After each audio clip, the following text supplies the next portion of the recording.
ሰው ከእግዚአብሔር ጋር ለመነጋገር ከፈጣሪዬ ጋር ለአንድ ሳምንት አንድ ሱባኤ፣ ለሁለት ሳምንት 14 ቀን ለሁለት ሱባኤ ማለት ያ ነው። ለሶስት ሳምንት ያ ማለት ለ21 ቀን ለሶስት ሱባኤ እግዚአብሔርን እማጸነዋለሁ ብሎ የሚገባበት ነው። ስለዚህ ሱባኤ መጀመሪያው ጥቅም መሰረታዊ ጥቅም የማያቋርጥ ተጋድሎ ነው የሚያሳየው እንጂ ይሄው ሁለት ሱባኤ እዚህ ቆያለሁ 14 ቀን ከዛ ወደ ዓለም ሄዳለሁ በቃ ችግር የተቀረፈ ማለት አይደለም። ሁለተኛ በደንብ እያያዛችሁ ነው። ሁለተኛ የመጀመሪያው ምንድን ያለው በመጽሐፍ ቅዱስ ሚስጥር መገለጥ ብቻ ሳይሆን በሱባኤ የሚገኘው የጠፋው መጽሐፍ ቅዱስ በምን ተገለጠ? በምን ተገለጸ? አንድ አባት ለተልእኮ ከገዳም ይወጣ። እንግዲህ አባቶች እንደምታውቁት መነኮሳት ከገዳም ይወጣሉ ለተልእኮ። ከገዳም ተልከው ለአንድ ጉዳይ ወደ ከተማ ይወጣሉ እና አንዱ ወጣና በወጣበት ከሴት ጋር ወደቀ። ከዛ ምን አለ? ረክሻለሁ፣ ድጋሚ ወደ ገዳሙ አልመለስም፣ ይቅርብኝ ብሎ እምቢ አለ። አንደኛው ጓደኛው በአቱ ያለው ገዳም ያለው ሲጠብቅ አይመጣም። ምን ያርግ? አሁን እንደዚህ የሚያርግ ሰው አለ? የጠፋ ባልንጀራችሁ ትፈልጉታላችሁ?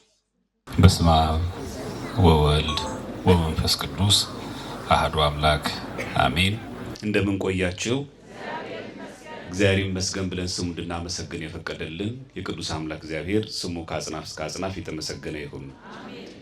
የትምህርታችን ርዕስ ሱባኤ በሚል ይሆናል። ስለ ሱባኤ እንነጋገራለን።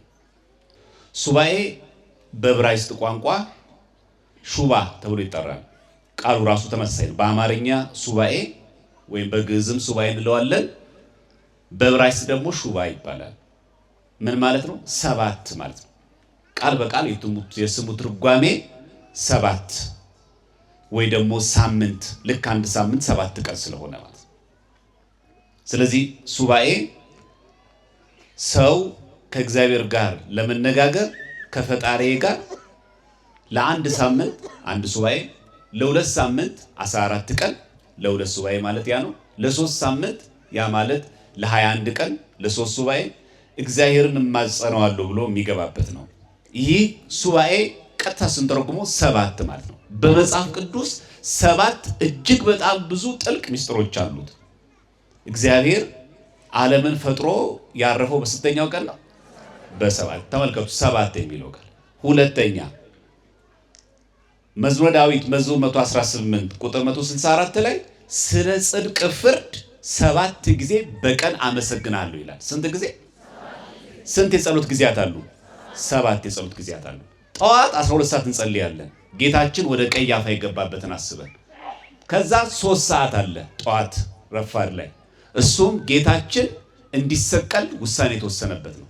ከዛ 6 ሰዓት የተሰቀለበት፣ 9 ሰዓት ነፍሱን ከስጋ የለየበት፣ 11 ሰዓት ወደ መቃብር የወረደበት፣ 3 ሰዓት ከምሽቱ ምሴተ ሐሙስ ጌታችን ተላልፎ የተሰጠባት፣ ሌሊት 6 ሰዓት ሞትን ተደርጎ የተነሳባት ሙሉ ነገረ ክርስቶስ ነው። ስለዚህ ልበ አምላክ ዳዊት ምን አለ? ስለ ጽድቅ ፍርድ 7 ጊዜ በስንት አመሰግናለሁ? በቀን አመሰግናለሁ። ይሄን የተናገረው ልበ አምላክ ዳዊት ነው። ስለዚህ 7 ምን ለዚህ ነው። መቼ ተጀመረ ስንል ከውድቀት በኋላ የሰው ልጅ ከገነት ከወጣ በኋላ አዳምና ሔዋን፣ አዳም በቀኝ ሔዋን በግራ ሆነው የበደልነውን በደል የበላነውን ዕፀ በለስ ይቅር ብሎ ወደ ገነት ይመልሰናል ብለው ተስፋ አድርገው ሱባኤ ገብተው ነበር። ግን የቆዩት 35 ቀን ብቻ ነው። ትላንት መምህራችን እንዳስተማሩን በ35ኛው ቀን ሰይጣን መልአክ መስሎ ከዛ ከሱባኤ ከያዙበት አስወጣቸው። ስለዚህ ሱባኤ የተጀመረው በአዳም ነው። ለምንድን ነው ሱባኤ የምንገባው ካልን በረከት ለመሳተፍ ነው። ለምሳሌ ሱባኤ ነቢያትን የሚሰው የነቢያትን በረከት ለማግኘት፣ ሱባኤ ሐዋርያትን የሚሰው የሐዋርያትን በረከት ለማግኘት፣ ጾመ ፍልሰታን የሚጾም ሰው የእመቤታችን በረከት ለማግኘት። ይሄንን ለማድረግ ሰው ከእግዚአብሔር ዘንድ በረከት ለማግኘት ይጾማል፣ ሱባኤ ይገባል። ቃሉ ምን ማለት ነው? ሰባት ማለት ሱባኤ ማለት ምን ማለት ነው? ሰባት ማለት ነው። ሱባኤ የግል አለ። አንድ ሰው በግሉ በእጮኝነት ወይ በትዳር ወይ በገጠመው በስራ ምክንያት ችግር ምክንያት በግሉ ንስሐ ሊገባ በግሉ ሱባኤ ሊገባ ይችላል። መጽሐፍ ቅዱስ አይናርገው። ልበ አምላክ ዳዊት መዝሙር 101 ቁጥር 6 ላይ እንደ ምድረ በዳ እርኩም መሰልኩ ይላል። በፈረስ ቤት እንዳለ እንደ ጉጉት ሆንሁ ተጋሁ፣ በሰገነትም እንደሚኖር ብቸኛ እንድንቢጥ ሆንሁ ይላል። ብቻዬን ኖርኩ ይላል። አንድ ሰው በግሉ ሱባኤ ሊገባ ይችላል። የግል ሱባኤ ይባላል። ሁለተኛ የማህበር ሱባኤ አለ። ልበ አምላክ ዳዊት ምን ብሏል? ወደ እግዚአብሔር ቤት እንሂድ ባሉኝ ጊዜ ምን አለኝ? ለምን ደግሞ ወደ እግዚአብሔር የሚመጣው? ልንጨፍር ልንዝናና ነው?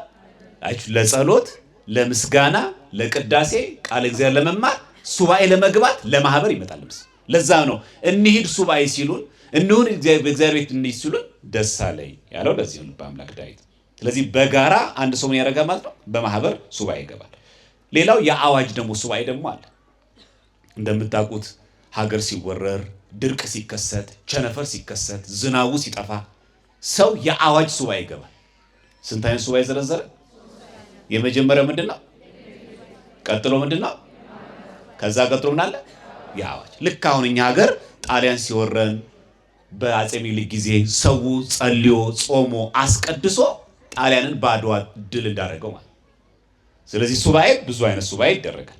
እሺ በሱባኤ ለምንድን ነው ሱባኤ 7 የሆነው? 7 ምንድነው ሚስጥር ያለው መጽሐፍ ቅዱስ? አሁን ልብ አድርጋችሁ በደንብ ስሙ። ሱባኤ ለምንድን ነው 7 የሆነው? ምንድነው የሱባኤ ረቡ? አንደኛ በሱባኤ የተሰወረ ሚስጥር መገለጡ ብቻ ሳይሆን መጽሐፍ ቅዱስ ተጠብቆ የቆየው በሱባኤ። እንደምታውቁት እስራኤላውያን 70 ዘመን ሲገዙ መጽሐፍ ቅዱስ ጠፍቶ ነበር፣ ተቃጥሏል። ብዙዎቹም ደግሞ መጽሐፍቶች ጠፍተው ነበር። ይህ የጠፋው በ70 ዘመን የባቢሎን ግዞት ጠፍቶ የነበረው መጽሐፍ ቅዱስ የተገኘው እዝራ የተባለ ሰው እዝራ ሱቱኤል ካህኑ 40 ቀን ጾሙ ሱባኤ ገብቶ ያገኘው ስለሆነ። ሱባኤ ቀላል ነገር አለ። አሁን እጃችን ላይ የምናገኘው መጽሐፍ ቅዱስ የነቢያት የሙሴም ጭምር የኦሪት መጽሐፍ ተጠብቀው የቆዩት በሱባኤ ነው። ይሄንን እዝራ ሱቱኤል ሲያብራራ በማግስቱም ቃል ወጣ ይላል። ምን የሚል ቃል መጣ? እዝራ ብሎ ጠርቶ እንዲህ አለኝ፣ አፍን ክፈት እኔም የማጠጣህን ጠጣለሁ። እዝራ ሱቱኤል ማለት ያ ሱቱኤል ማለት የሚጠጣ ማለት። መጽሐፍቶች በጠፉ ቁጥር ያ መጽሐፍቶች ተበርዘው የሚወጡስ አያርግብን እንጂ አሁን መጽሐፍ ቅዱስ ቢጠፋ ምንድን ነው የሚደረገው? አንድም ቅጂ ባይኖር የነቢያት መጽሐፍቶች ጠፍተው ምክንያቱም አንዱ የባርነት አደጋ አይታችኋል። ቤተክርስቲያንም ጭምር አብሮ የሚያጠፋው ቅዱሳት መጽሐፍቶች ጭምር አብሮ የሚያጠፋው ቅዱሳት መጽሐፍት የሙሴ የነቢያትን መጽሐፍቶች እልም ድርግም ብለው በጠፉ ጊዜ እዝራ ወደ እግዚአብሔር 40 ቀንና 40 ሌሊት ጾመ ጸለየ። ምን ሆነ? በእነዚያም በ40 ቀኖች አለ 24ቱ መጽሐፍቶች ተጻፉ። የእግዚአብሔር ስሙ የተመሰገነ ይሁን። 40 ቀን ሱባኤ ገብቶ 40 ቀን ጸልዮ 40 ቀን ተማጽኖ የጠፋው እንኳን መጽሐፍ ቅዱስ አሁን እጃችን ላይ የሚገኘው የነቢያት የብሉይ ኪዳን መጽሐፍቶች የተገኙት በሱባኤ ነው። ቀላል ነገር ነው ሱባኤ። ስለዚህ ሱባኤ 7 የሆነበት መሰረታዊ ምክንያት የማያቋርጥ ተጋድሎ ነው። አምና እኮ ጠይቄያት ነበር ድንግል ማርያምን፣ ቤቷ እኮ ተማጽኜ ነበረ፣ በብርድ እኮ የተንሰፈሰፍኩ እኮ ደጇ ወድቄ እኮ ለምኛት ነበረ። ጻድቅ ስንት ጊዜ ነው የሚወድቀው? ስንት ጊዜ ይነሳል? የማያቋርጥም 7 እንጂ ጻድቃን 7 ነው ብቻ ነው የሚወድቁት። 8ኛ ላይ አይወድቁም ማለት አይደለም ክርስቲያኖች። ስለዚህ ሱባኤ መጀመሪያው ጥቅም መሰረታዊ ጥቅም የማያቋርጥ ተጋድሎ ነው የሚያሳየው እንጂ ይሄው 2 ሱባኤ እዚህ ቆያለሁ 14 ቀን ከዛ ወደ ዓለም ሄዳለሁ በቃ ችግር የተቀረፈ ማለት አይደለም። ሁለተኛ በደንብ እያያዛችሁ ነው። ሁለተኛ የመጀመሪያው ምንድነው ያለው? በመጽሐፍ ቅዱስ ሚስጥር መገለጥ ብቻ ሳይሆን በሱባኤ የሚገኘው የጠፋው መጽሐፍ ቅዱስ በምን ተገለጠ? በምን ተገለጸ? ሐዋርያት የእመቤታችንን ስጋ ሲፈልጉ በምን ያገኙት? በሱባኤ። ጸሎት ትልቅ ጥቅም አለ። ድንግል ማርያም የምትገኘው በሱባኤ ነው። ጭፈራ ቤት አይደለም፣ በዳንስ አይደለም፣ በዓለም አይደለም። የምትገኘው በሱባኤ ነው። የምንማረው ከሐዋርያት ትምህርት ይሄ ነዋ። ቤተክርስቲያናችን ሐዋርያዊት ናታ። ሁለተኛው ደግሞ አሁን የጠቀስነው ቅድም የማያቋርጥ ተጋድሎን የሚያሳይ ነው። ሶስተኛ ሱባኤ 7 አጋንንትን ያስወጣል ያለበት ሰው የሌለበት ሰውስ ያርቃል። አይ ጨርሶ እስከሌለብኝ ቀርቦኛል ካለ ደግሞ ያርቅለታል። የሌለው ሰውን ደግሞ ይጠብቀዋል። መጽሐፍ ቅዱስ እንደዚህ ይላል።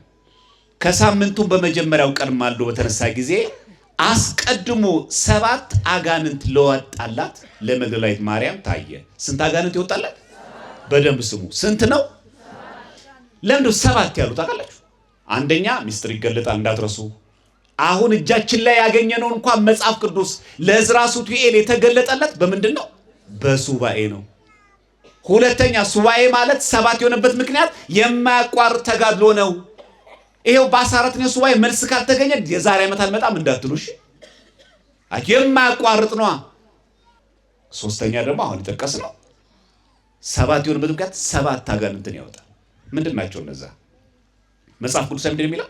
አስቀድሞ 7 አጋንንት ይወጣላት ነው የሚለው። ያዟቸው። ምንድነው የመግደላዊት ማርያም 7 አጋንንት? በነገራችን ላይ መግደላዊት ማርያም መልከ መልካም ተወዳጅ እህት ነበረቻት። የምታምር ሴት ማለት እህቷ ናት። አሁን የለችም ምድር ላይ ይዟችሁ እና በጣም እጅግ መልከ መልካም ተወዳጅ እህት ነበረቻትና በአንድ በኩል ወላድ ናት እህቷ ማለት ነው። በዛ ደግሞ ሰው ይወዳታል ቆንጅዬ ስለሆነች። ማን የቀናችባት? እቺ እህቷ መግደላዊት ማርያም። ይሄን ታገኛላችሁ የኛ መተርጉማን አንድምታ ላይ ያለ። በጣም ሰው እንዴት በገዛ እህቱ ይቀናል? በእርግጥ አሁን ለምዶብናል። እናቱን እንደዚህ ያረጋት፣ አባቱን እንደዚህ ገደለ። ይሄ ዜና አልሰማችሁ? አሁን እቺ መልከ መልካም ደም ግባቷ ያማረ እህት አለቻት። በእህቷ ተቀናች። እህቷ በጣም ትወደዳለች በሰው ዘንድ። በዛ ላይ ደግሞ እህቷ ወላድ ናት፣ መሃን አይደለችም። የራሷ እህት መግደላዊት ማርያም ቀናችባት። 7 አጋንንቶች ምንድን ናቸው? አንደኛ መንፈሰ ትዕቢት አለባት። እግዚአብሔር ከትዕቢት ኃይል ይጠብቀን ሁላችን። 7ቱ አጋንንት አንደኛው ትዕቢት ነው።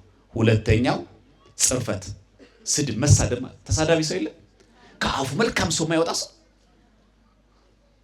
ይሄ ሁሉ ነበረባት መግደላዊት ማርያም። 2 በሉ። ይሄም ራሱ አጋንንት ነው። ብዙ ሰው የሚያውቀው አጋንንት ማለት የሚያስጨው አድርጎ ያስባል።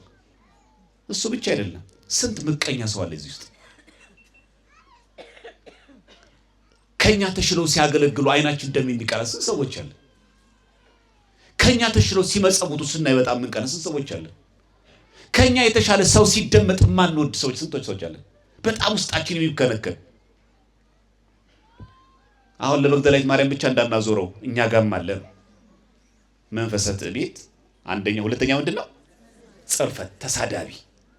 ሶስተኛ ቅናት፣ በጣም ቅናተኛ ሰው።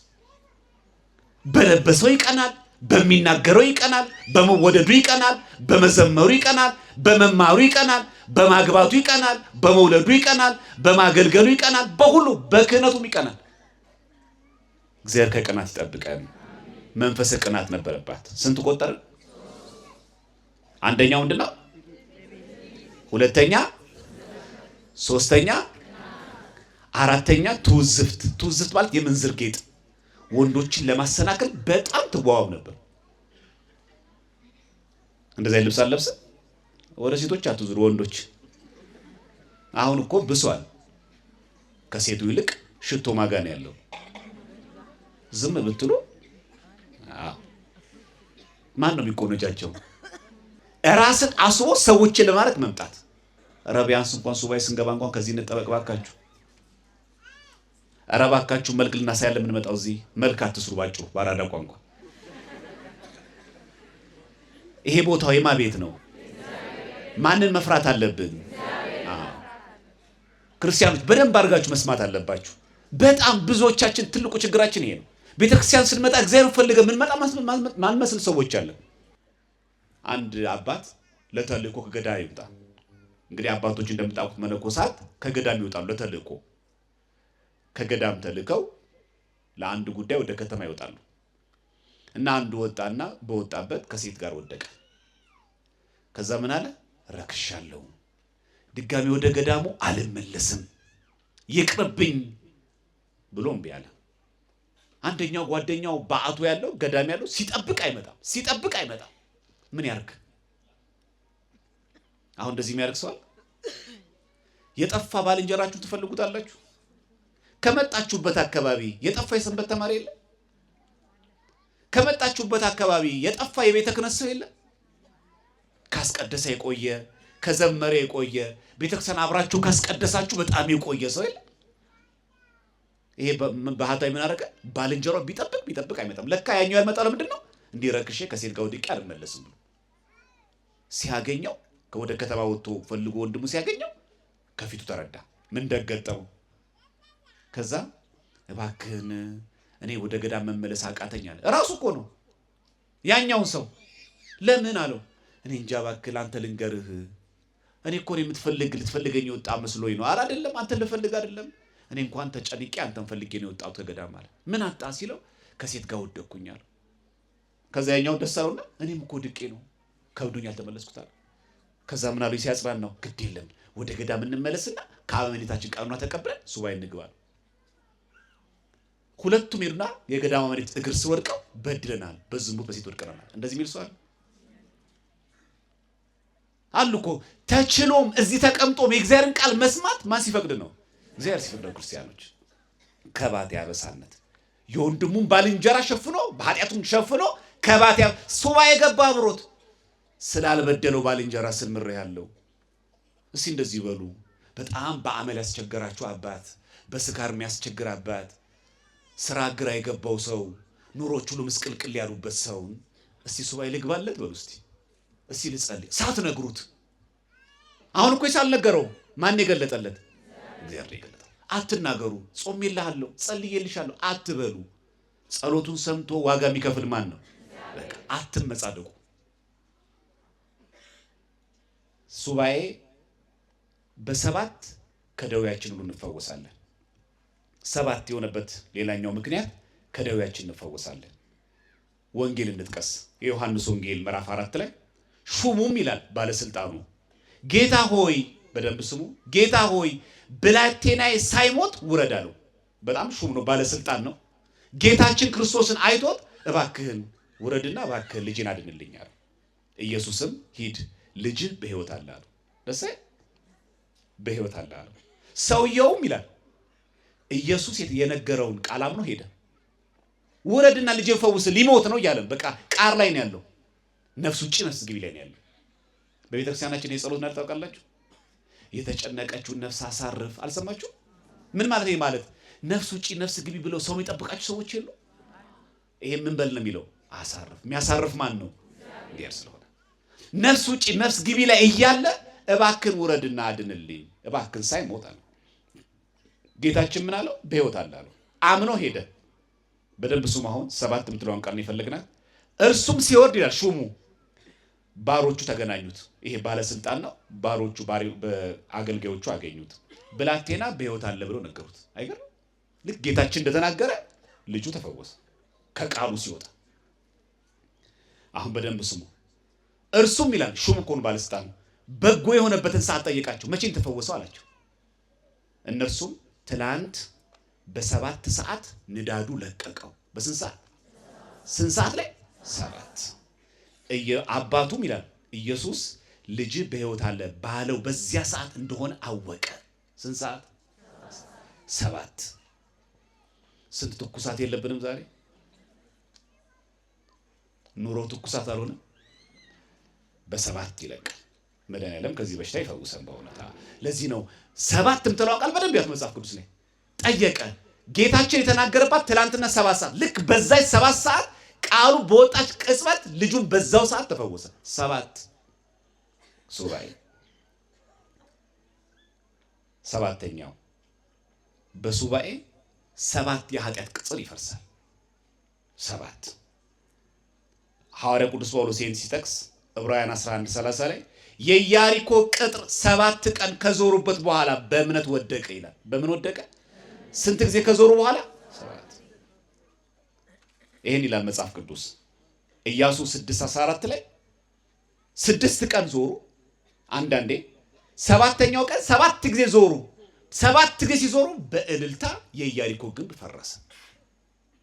ትዝ ይላችኋል? በቅዳሴ ጊዜ ዲያቆኑ የጳውሎስ መልእክትን ሲያነብ ካህኑ እንደሚለው የሰማ ሰው ካለ እግዚአብሔር አምላክህን አለ የሚለው በከመ አንሃልከ ቅድመ ጥቅማ ለኢያሪኮ ምን ማለት ነው? በአማርኛ አምላካችን እግዚአብሔር በባሪያ በነዌ ልጅ በኢያሱ እጅ ቀድሞ የኢያሪኮን ቅጽር እንዳፈረስክ እንዲሁ የኔን ጥቅመ ኃጢአት የኃጢአት አጥር የኃጢአት ግንቡን የሕዝቡንም ሁሉ ኃጢአት በእኔ በባሪያ ቃል አጥፋ ይላል። ለዛ ነው የሚያጥረው። ታውቃላችሁ? ውደት የሚያደርገው ለዛ ነው። እየዞረ ሰራይ ካህኑ እየመራ እሱ የሐዋርያት ሥራ እያነበበ ሁለተኛው ዲያቆን መስቀል ይዞ ከፊት ለፊት እየሄደ ካህኑ እያጠነ ሰባቱን የኃጢአት አፍርስላቸው ከሕዝቡ። ሰባት ስንት የኃጢአት ግንብ አለ ዛሬ? ለምንድነው ሰባት የተነሳው? ፍጹም በረከት፣ ምልትልት ያለ በረከት። ልጅ ያጣው ልጅ ወልዶ ሄደ። የጎደለበት ሞልቶ፣ ስራ የሌለው ስራ አግኝቶ፣ የታመመው ተፈውሶ። እግዚአብሔር የበረከት ሱባኤ ያድርግልን። በእውነት ሱባኤ ማለት የታቸው ጥቅሙ ሰባት የምትለው አቃይታችሁ ትርጉሟል። ሰባት ቅርጫ ተነሳ ማለት ያ ነው። እሱ ባለበት በልተው ጠግበው እኮ ነው። ትርፍ አለው። መልስ አላችሁ። ተገኝታችኋል እኮ እዚህ አስቀድሳችኋል እኮ። ከቅዳሴው በረከት አላችሁ ታድላችሁ። ከጠበሉ በረከት አላችሁ። ስጋው ደሙን ተቀብላችሁ ጸጋ እግዚአብሔር አግኝታችኋል። መንግሥተ ሰማያት እንደምትወርሱ ዋስትና የሆነችው ሚስጥር የምንካፈልባት ስጋው ደሙን አግኝተናል። እነዚህ ሁሉ ተገኝቶ ደግሞ ቅርጫት ደግሞ ይተርፋል። ምን ማለት ነው? ቤታችን ደግሞ ይሞላል። ቅርጫት ተነሳ። በልተው ጠግበው እኮ ነው። ይሄ እግዚአብሔር ቃል አይደለም? አሁን እየተመገምን እኮ ነው። ቃሉ የማን ቃል ነው? እንዲህ መልተን በልተን ጠግበን እንኳን ሰባት ቅርጫት ደግሞ ይነሳል። ምን ማለት ነው? ሙሉ በረከት። ክርስቲያኖች እግዚአብሔር በበረከት እንድንመለስ ሁላችንም ይርዳን። ሱባኤ ሰባት የምትለው አካል። እሺ፣ ሌላው በሱባኤ ፈተና ይጸናል። አይጸና? ይጸናል። መጽሐፍ ቅዱሳዊ ግን አለ። ይሄ በሱባኤ ፈተና ቢጸና መቋቋም ቢከብደን እንኳን ሊቀ መላእክት ቅዱስ ሚካኤል አለ።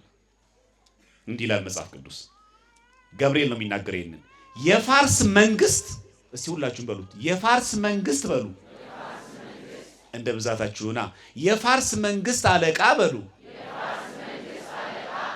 አለቃ ግን 21 ቀን ተቋቋመኝ።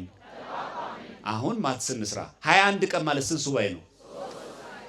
ይሄን ነው የሚናገረው ማለት ገብርኤል ነው። ስሙት። 3 ሱባኤ ተቋቋሙ። ማን? የፋርስ ንጉስ ገብርኤልን እየተዋጋ። ምን ተከሰተ? እነሆም ከዋነኞቹ አለቆች አንዱ ሚካኤል ይረዳኝ መጣ። እግዚአብሔር በእልልታ አመስግኑት። አሁን የፋርስ ንጉስ እኮ ገብርኤል ከብዶት እኮ አይደለም፣ ይገጥማል። እንኳን አንድ ሱባኤ እንኳን 2 ሱባኤ 3 ሱባኤ 14 21 ቀን ቆይተ ዲያብሎስ ሊዋጋ ይችላል። ተቋቋመኝ ቃለ ገብርኤል ተዋጋኝ ከኔ ጋር ሳያቋርጥ።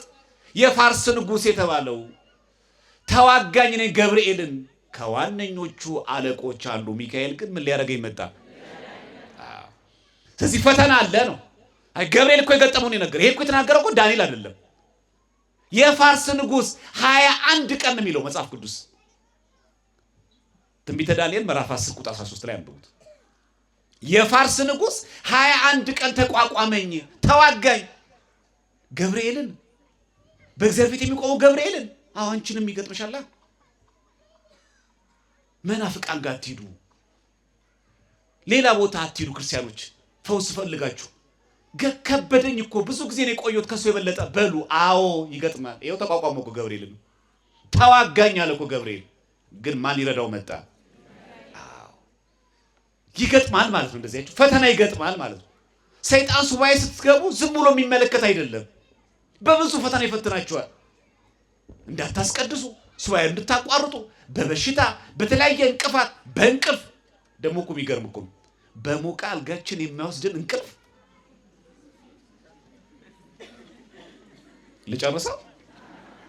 እሺ ከተግባባን ይበቃል። እሺ በስንት ነገር ነው የሚፈተው? ተመልከቱት። ሊቋቋመኝ መጣ። ተቋቋመኝ አለው። ስንት ቀን የተቋቋመው? 21 ቀን። ምን ማለት ነው ተቋቋመኝ ማለት? ከኔ ጋር አብሮ ተዋጋ። ዲያብሎስ እንደዚህ ይዋጋ። ክርስቲያኖች ለእናንተ የመጀመሪያ ሰዎች አይደላችሁ። አንዳንድ ሰዎች እንደዛ አለን። በተለይ ወጣቶች እኔ ግብረ አሁናን ከበደኝ መተው፣ ዘፈን መተው ከበደኝ፣ በቃ ካገኘሁት ሴት ጋር ነው የምተኛው፣ በጣም እያስጨነቀኝ ነው፣ ምን ላድርግ? እንዴ መጻጉን እኮ ያዳ ነው 38 ዓመት የቆየው 38 ዓመት እኮ እድሜው አይደለም በሽታ ላይ ቆየበት ነው። ማን ነው 38 ዓመት እኛ ላይ የታገለ? ማን የተጋደለኛ ጋር አጠገብ ላይ ሆኖ የመጠመቂያ ወንዝ አጠገብ 38 ዓመት እኮ ስሙ ራሱ መጻጉዕ ማለት እኮ በሽተኛ ማለት ስሙ ራሱ በሽተኛ። ማን ነው በሽተኛ የሚባል? አይከብድም? የስሙ ትርጉም ራሱ መጻጉዕ በቤተክርስቲያናችን በአብይ ጾም 4ኛው ሳምንት ምን ይባላል? መጻጉዕ በሽተኛ ማለት ነው። 38 ዓመት ቤተክርስቲያን አጠገቡ ላይ ሆኖ አዎ አለ እንደዚህ እያስቀደሽ ሁሌ እንደዚህ የሚላችሁ ሰው እኮ አለ። እንዳንቺ እኮ የሚመጣ ሰው የለም፣ እንዳንተ እኮ የሚያስቀድስ ሰው የለም። ያልሄድክበት ጸበል አለ እንዴ? ያልተፈወስክበት ቦታ አለ እንዴ? ምን ያልሄድክበት ጸበል አለ? ያልሄድሽበት ገዳም አለ? አሁንም ትብሉና ካሁን በኋላማ ሞቼ ነው የምገኘው አልደግማትም። ደግሞ ሳምንት አትቆይም። ይሄ ለምን መሰለ የሚያደርጋችሁ ክርስቲያኖች፣ ሰይጣን እንደዚህ የሚያደርገው ለምን መሰላችሁ? ተስፋ እንድትቆርጡ እኮ አቃተኝ እንድትሉ ነው። ቅድም ብለናል። ጻድቅ ስንት ጊዜ ይወድቃል? ስንት ጊዜ ይነሳል? በቃ ውደቅ። 20 ዓመቴ ነው ገና 12 ዓመቴ ነው ገና እኔ ወጣት ነኝ እየወደቅኩን እኮ ውደቅ። እናስ ተነስ። ስንት ጊዜ በወደቅ ቁጥር ተነስ። መቼ እግዚአብሔር ይመጣል? እሱ በፈቀደው ቀን እና ዘንድሮ ሱባኤ ገብቻለሁ መልስ ካልተገኘም የዛሬ ዓመትም ግባ፣ ካልተገኘ የዛሬ ዓመትም ግባ። ሁሉ ነገር የሚያውቀማን ነው። አንድ ሴት ነበረች አትናሲያ የምትባል በዜና አበው ገዳማትን አባቶችን የምትረዳ በጣም ደገኛ ሴት ነበረች። ቤቷ በአራቱ አቅጣጫ ክፍት የሆነ ሰው ሁሉ ይመጣል። እሷ ቤት ተመገው ነው የሚሄደው። ድሃ የለ፣ ከዚህ ሀገር የመጣ የለ፣ መልክ አታይም፣ ቁመት አታይም፣ ጾታ አታይም። የመጣ ሁሉ ተመገው ይሄድባታል። ታድላ። እኛ እኮ ዛሬ ከውጭ ስንሰማ እናረጋለን ፊታችን እየበላንም ከሆነ ማለት ነው።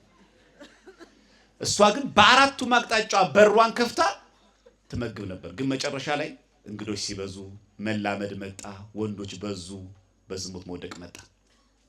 እንዲህም እያረገች የሚገርማችሁ ለገዳማቱ የሚያስፈልገውን ትልካለች። ምን አረጉ መነኮሳት? ይሄን ዜና ሰሙና ብሯን ከላከች ምን አገባኝ አላሉ። እንደዚህ እንዳትሉ ካህናት አባቶች እባካችሁ። ምን አገባን ብሩ ከመጣ አልተጓደለም እኮ ብሩ። ግን ያ የዝሙት ነው። ምን ችግር አለው ብሩ ከመጣ? ተመለሰች አልተመለሰች እኛ አይጓደልብናል አሉ መነኮሳቶቹ። ሂድና ዮሐንስ ሐጺር ሰብከህ አስተምርሃት ና አሉት። ወደ ቤቷ ሄደ። ሲመጣ ከሷ ጋር የሚያድር ወንድ መስሏት አየችው። አባቴ የምፈልገው ነው አብረን እንድናደር አለችው። ስቅስቅ ብሎ ያለቅሳል እሱ። እኔ የመጣሁት እኮ ከገዳም ነው። ድሮ ደገኛ ሴት ነበርሽ፣ ቤትሽ አብርሃም ቤት ነበረ። ለገዳሙ የሚያስፈልገውን ነገር ከምታገኙት ሰጪ ነበር። ዛሬ ግን ለኛ ገዳም የምትሰጪው ነገር ቢኖር ግን ያ የሚመጣው በኃጢአት በዝሙት ነው። እግዚአብሔር የሚፈልገው ገንዘብሽን ሳይሆን መጀመሪያ ማን ይፈልጋል? አንቺን። እንደዚህ አይነት አባቶችን እግዚአብሔር አምላክ ያብዛልን። በእውነት የሚፈልገው መጀመሪያ አንቺን ነው አሏት።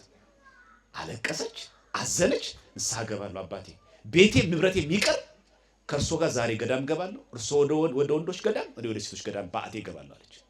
በዛው ዕለት ወሰነች። ልብሴን ጨርቄን ማቂያቸው ተነስታ ጉዞ ጀመሩ። ሌሊት እየተጓዙ ሲጓዙ ጨለመ።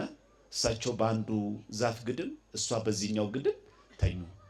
በተኛችበት ገና መንገድ እየሄዱ ገዳሙ ሳይደርሱ እዛው ዛፍ ስር ሞተች። አለቀሰ አባት ዮሐንስ ሐጺር። ምን ነው እግዚአብሔር ሆይ ነግራኝ እሺ ብለ ንስሐ ገባለሁ ብላ ቀምና ወስዳ አሁን ገና ገዳም ገብታ መንኩሳ ልጸድቅ ስትል ተወስዳታለህ አለው። የለም ገና ላንተ እሺ ብላ ከቤቷ ስትወጣ ያኔ ምሪያታለሁ።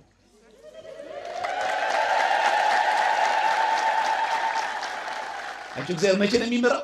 ገና ስንወስን እኮ ነው። በቃ አስቡት። እሺ ልክ ገብርኤል 21 ቀን የፋርስ ንጉሥ ተቋቋመኝ። ነገር ግን ከዋነኞቹ አለቆች ሚካኤል ምን ሊያደርገኝ መጣ? እኛም በሕይወታችን ሁሉ ልክ እንደዚህ ፈተና ሲገጥመኝ ከዋነኞቹ አንዱ ሚካኤል ረዳ ይመጣ በሉ። ሁላችንም ከነማህተባችን ለክሞት ያብቃን። ወስብሐት ለእግዚአብሔር።